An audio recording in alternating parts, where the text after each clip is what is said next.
আসসালামু আলাইকুম সম্মানিত ভিউয়ার্স, এটা হচ্ছে ইন্দোনেশিয়ান স্মার্ট নেপিয়ার ঘাস। আপনারা যারা গাভী গরু অথবা ছাগল পালন করেন, ঘাসের সমস্যায় ভুগতেছেন, কাঁচা ঘাসের সংকট, তারা এই ইন্দোনেশিয়ান স্মার্ট নেপিয়ার ঘাসটা চাষ করতে পারেন। এই ঘাসগুলো অনেক বেশি জোপালো হয়ে থাকে এবং হাই প্রোটিন সমৃদ্ধ একটি ঘাস। এই যে দেখুন ঘাসের কোয়ালিটি কেমন।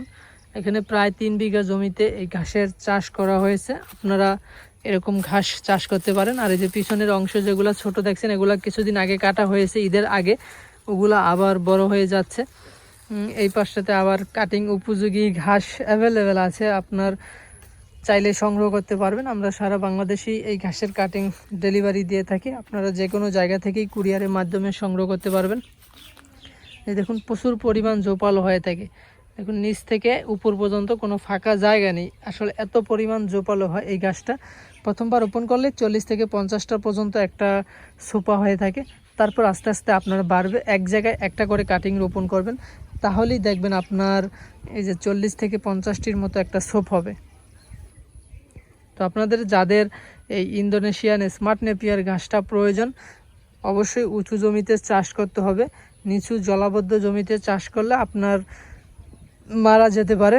তাই যেখানে আপনার বর্ষার সময় পানি না ওঠে, বিশেষ করে ধরেন 10-15 দিন পানি ওঠে আবার নেমে যায় বন্যার পানি, এরকম হলে কোনো সমস্যা নাই। কিন্তু 2 মাস 3 মাস হাঁটু সমান পানি জমে থাকে, এরকম জমিতে ঘাসটা চাষ করা যাবে না। এটা হচ্ছে উঁচু জমির ঘাস। আর যেসব জমি নিচু, সেসব জমিতে আপনারা অজানা হাইব্রিড এবং জার্মান হোয়াইট হাইব্রিড, এই দুইটা ঘাস চাষ করবেন। এই দুইটা ঘাস আছে নিচু জমির জন্য। আর এই ইন্দোনেশিয়ান স্মার্ট নেপিয়ার, জারা one hybrid, Taiwan hybrid, Guatemala hybrid, এই ঘাসগুলো হচ্ছে উঁচা জমির ঘাস। এগুলো উঁচু জমিতে চাষ করবেন। তো যাদের কাটিংয়ের প্রয়োজন, আপনারা আমাদের সাথে যোগাযোগ করতে পারেন। আমরা কাটিং বিক্রি করে থাকি সারা বাংলাদেশে। যে কোনো জায়গা থেকে কুরিয়ারের মাধ্যমে এই ঘাসের কাটিং সংগ্রহ করতে পারবেন। আমরা স্ট্রিট ফাস্ট কুরিয়ারে সারা বাংলাদেশেই ডেলিভারি দিয়ে থাকি। প্রয়োজন হলে স্ক্রিনে দেওয়া নাম্বারে যোগাযোগ করে আপনারা কাটিং সংগ্রহ করতে পারবেন। আর অবশ্যই এই ঘাসের কোনো বিচি হয় না, আপনারা বিচি সংগ্রহ করবেন না। অবশ্যই কাটিং সংগ্রহ করবেন। যে কোনো জায়গা থেকেই সংগ্রহ করেন না কেন, কাটিংটাই সংগ্রহ করবেন। তো আপনারা সকলে ভালো থাকবেন, সুস্থ থাকবেন। আল্লাহ হাফেজ।